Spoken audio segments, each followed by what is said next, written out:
Hello, this is Anime Recap's channel for summarizing the world of anime. I hope you enjoy watching.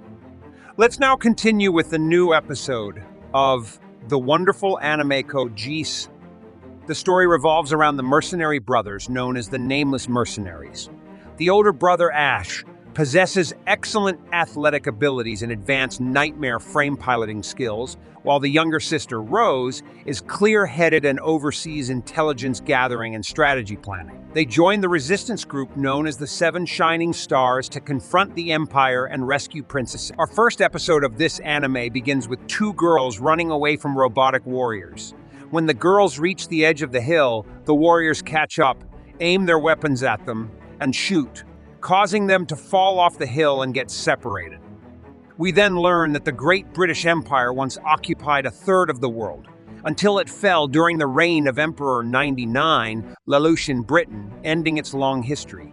This was followed by disturbances that fragmented the empire into several small countries. Despite this, under the leadership of Schneasel, most of these countries united under the banner of the National Federal Union, forming the British Republic, and the world lived in peace, or so it seemed at that time. In the third year of the Kowa Period, a faction of British forces declared war on the United States of Japan and launched a surprise attack on the Hokkaido Block to quickly assert control. The establishment of the new British Empire was announced, resulting in the Japanese people falling victim to oppression once again, as Japan was turned into a British province, reminiscent of the days when it was called Area 11. The scene then shifts to the Situmpe Tower, where we see Rozé watching the tower from a distance and talking to his brother Ash, who is in the observation base. He asks Ash how the robotic warriors are progressing, to which Ash asks for 11 more minutes. Rozé then looks at his cat and realizes it is hungry. The scene then shifts to a red-haired boy named Gran who appears to be evil.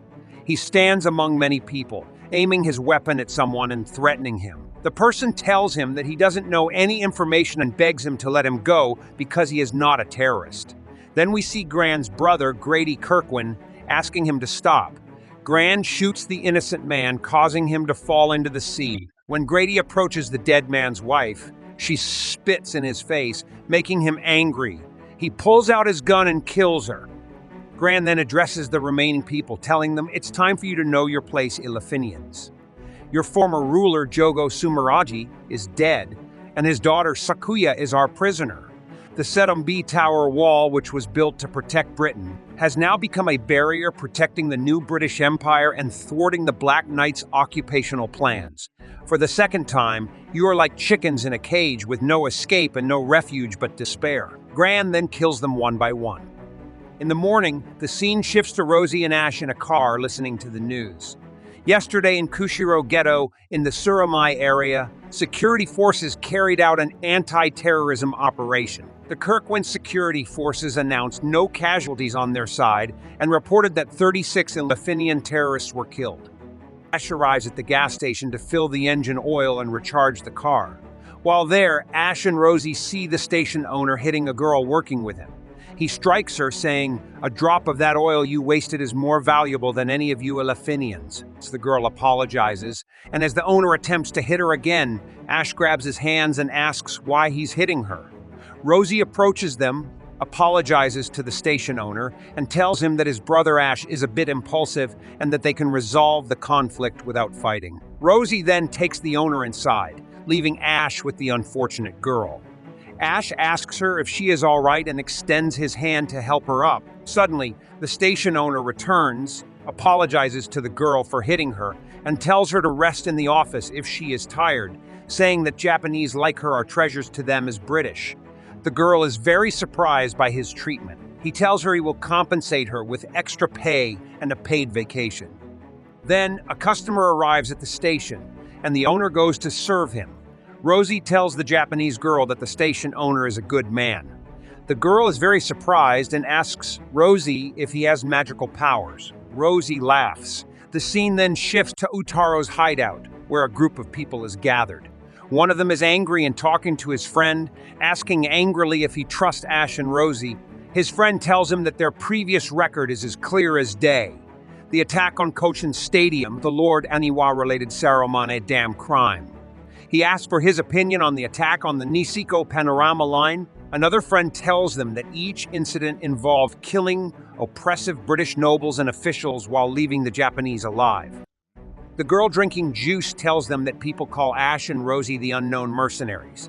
They are young British brothers who started their activities last year, and everything else about them is completely obscure, but people still trust them. Another friend tells them that if the rumors about these brothers are true, they represent a tremendous force. The scene then shifts to Ash and Rozé, where we see Ash carrying a box of kittens he rescued from the sea. They decide to take the kittens with them and raise them with the other animals in their house. They get into the car and Rozé takes pictures of the kittens, telling his brother that their house will be filled with animals soon and suggesting they change their profession and open a pet store. Then Rozé and Ash arrive at a place where a girl named Black Cat appears and tells them the place is closed. Rozé tells her he heard they could watch the latest movies here. Black Cat tells him that no movie has been shown in that place for many years. Rozé tells her he received an invitation with the movie code 946-0465. The girl then introduces herself as Black Cat. She is the one who invited them, so Rozé welcomes her and introduces himself and his brother. Black Cat then takes them into the cinema where a picture of Grady Kirkwin appears on the screen. He is the strategic president and a member of the Einberg family, and his younger brother, Grand Kirkwin, is also a member of the Einberg family and the war commander of the robotic warriors units in this region. They claim to conduct security operations to combat terrorism, but it's all a lie. They massacre Japanese people on a whim. Black Cat tells them that these evil brothers killed her family 2 years ago, and she wants revenge. She then asks Rozé and Ash if they will take on the mission. Rozé tells her that the mission will not be easy at all, as they are talking about 2 members of the Einberg family who are part of the core military operations of the New Britain, but they will take on the mission.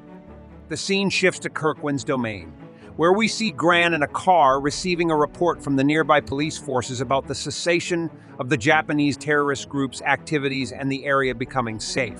Gran says understood. What an excuse for the police forces, unable even to handle a handful of Elephinians on their own. We then see Grady in his mansion playing an electronic chess game. One of the robotic warriors speaks to him and informs him of a box. When they open the box, we see a strange-looking robotic warrior with a hooded boy, who welcomes everyone. Gran and Grady are very surprised and order the security forces to verify the identity of the boy and the robotic warrior with him. When asked who they are, the boy removes the hood, revealing himself to be Rozé, and says, "We are the unknown mercenaries, and we are here to crush you." Grant speaks to them saying, "I've heard of you. It's rumored that you are British brothers who engaged in terrorism at the behest of the Elephinians."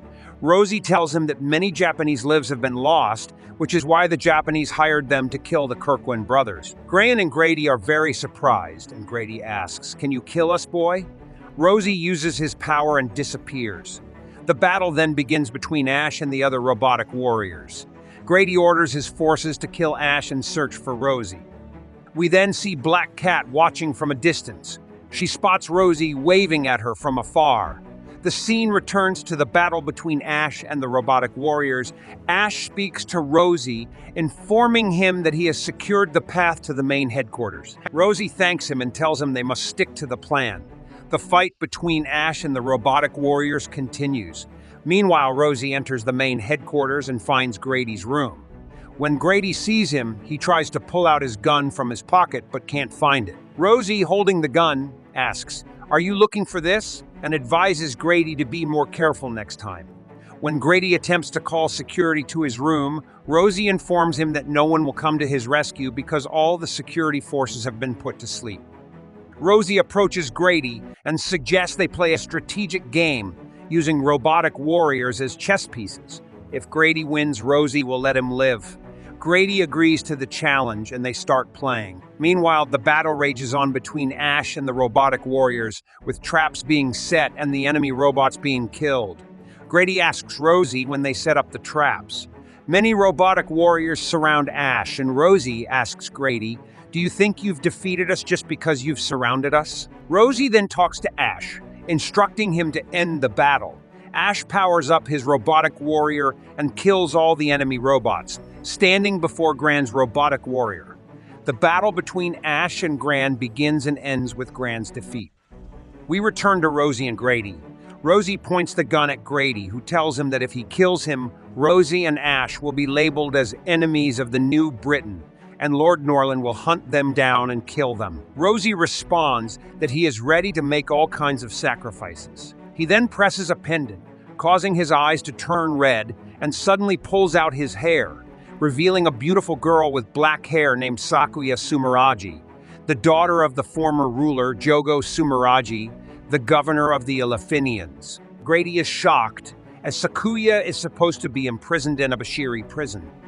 Sakuya begins talking about the past, explaining that the Kirkwin family were trusted allies of her mother.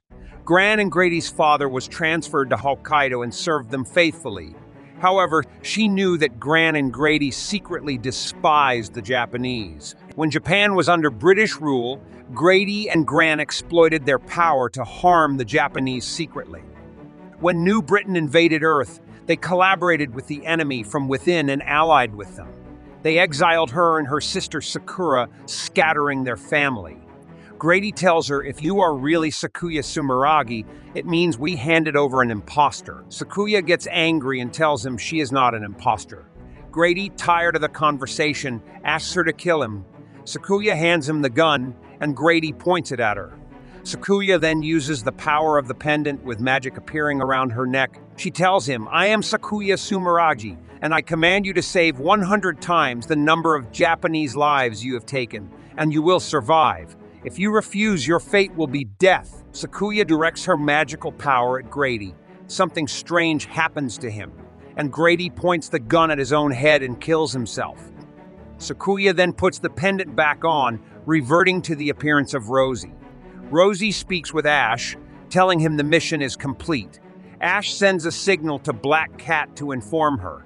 We then see Rozé and Ash standing with Black Cat. Rozé asks her, do you trust us now after completing this mission? Leader of the Shining Seven Stars and the largest resistance group in Hokkaido, Haruka Rutaka.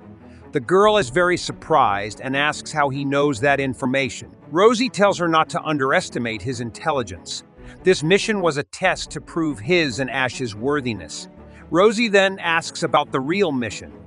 The next morning, we see Rozé and Ash with Haruka and her friends.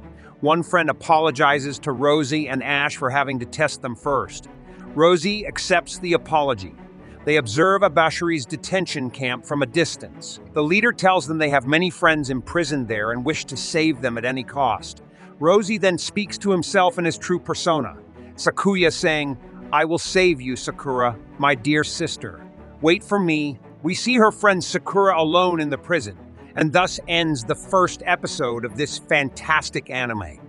To follow more episodes, please subscribe to the channel and activate the notification bell to receive all updates.